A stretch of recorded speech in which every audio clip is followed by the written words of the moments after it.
बढ़ जी।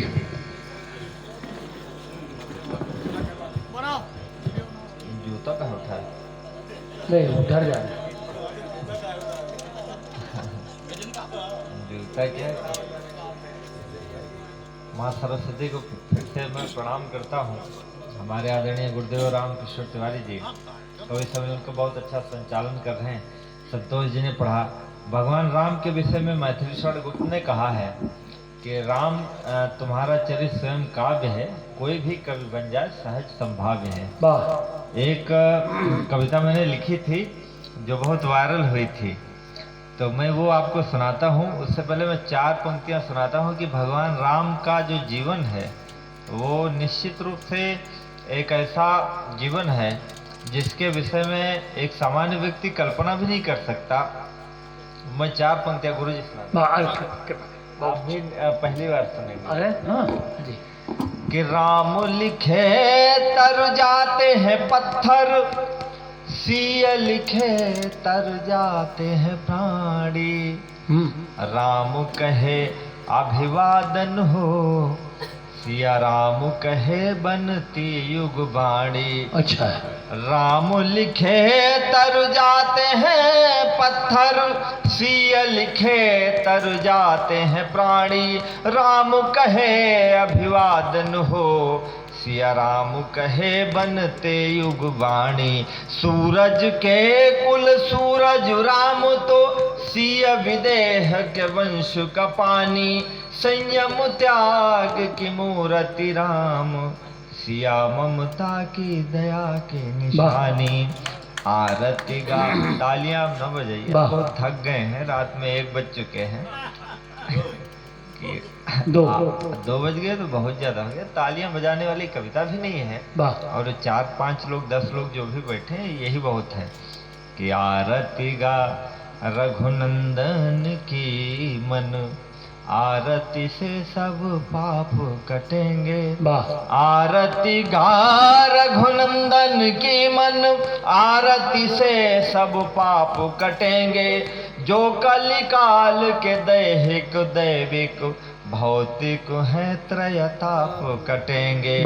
राम सिया जिनके मन में, उनके मन के अभिशाप कटेंगे। आप रहो कमलापति के, जग के दुख आप ही आप कटेंगे।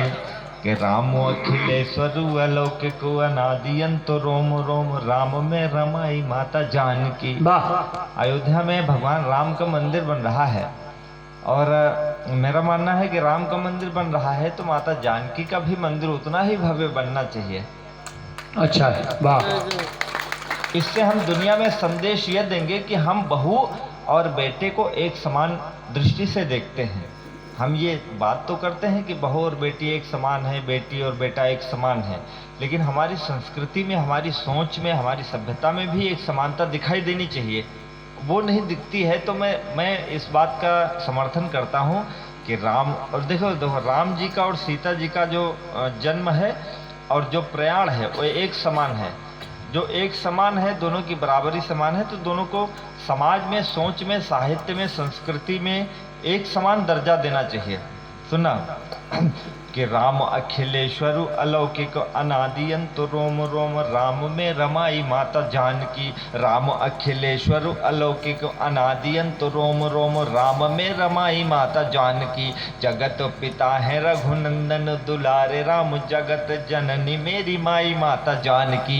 यज्ञ के पुनीत हव्य से प्रकट राम जी तो, खेत की जोताई की कमाई माता जानकी। यज्ञ के पुनीत हव्य से प्रकट राम जी तो, खेत की जोताई की कमाई माता जानकी। सरयू के नीर में समाये श्री राम जी तो, धरती की कोख में समाई माता जानकी। विश्वामित्र जी के तप में तपाए गए राम, अग्नि के ताप में तपाई माता जानकी। विश्वामित्र जी के तप में तपाए गए राम, अग्नि के ताप में तपाई माता जानकी। अग्नि के ताप में तपाई माता जानकी, दंडक वनों में राक्षसों के बीच सोए राम, कंटकों के बीच जाके सोई माता जानकी। सामने पड़ी तो वह खिली खिली रही सदैव, ओझल हुए तो मुरझाई माता जानकी। सामने पड़ी तो वह खिली खिली रही सदैव, ओझल हुए तो मुरझाई माता जानकी। ओझल हुए तो मुरझाई माता जानकी। 14 वर्षों पे लौट आए वनवासी राम, वन जो गई तो क्यों ना आई माता जानकी। वन जो गई। और हमारी आज की संस्कृति में भी हम वैसा ही कर रहे हैं।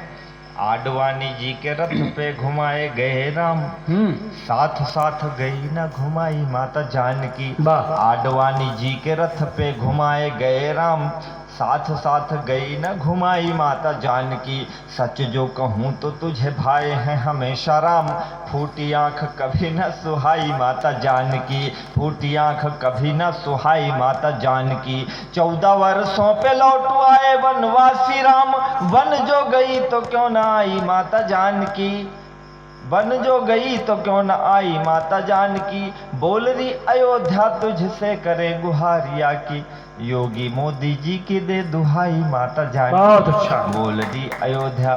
भगवान राम के विषय में मैंने एक कविता लिखी कि हमारे भीतर जो है एक राम है। ऐसा एक थॉट है कि मनु शत्रुपा, आदम हुआ और एडम और ईव, तीनों लोगों के विषय में एक ही कहानी प्रचलित है कि उन्होंने जन्नत में, स्वर्ग में, हेवन में एक गलती करी जिसके परिणाम स्वरूप उन्हें धरती पर आना पड़ा। हरिशंकर परसाई ने लिखा है कि हो सकता है यह धरती किसी दूसरे लोक का नर्क हो, हम कहीं से मर करके इस धरती पर जन्म ले रहे हैं और ये मनुष्य के रूप में आ रहे हैं। ये हरिशंकर परसाई कहते हैं। और सच में ये मानिए कि मृत्युलोक इसको कहा गया है कि हम यहाँ कष्ट भोगने के लिए आते हैं। तो ऐसा तो नहीं है कि कहीं न कहीं हम किसी पाप के परिणाम स्वरूप हम यहाँ धरती पर जन्म लेते हैं। एक अवधारणा है। भगवान राम का जन्म भी इन्हीं पापों के परिणाम स्वरूप हुआ। भगवान राम का जन्म हुआ, नारद ऋषि ने उनको श्राप दिया था कि जाओ वानर तुम्हारी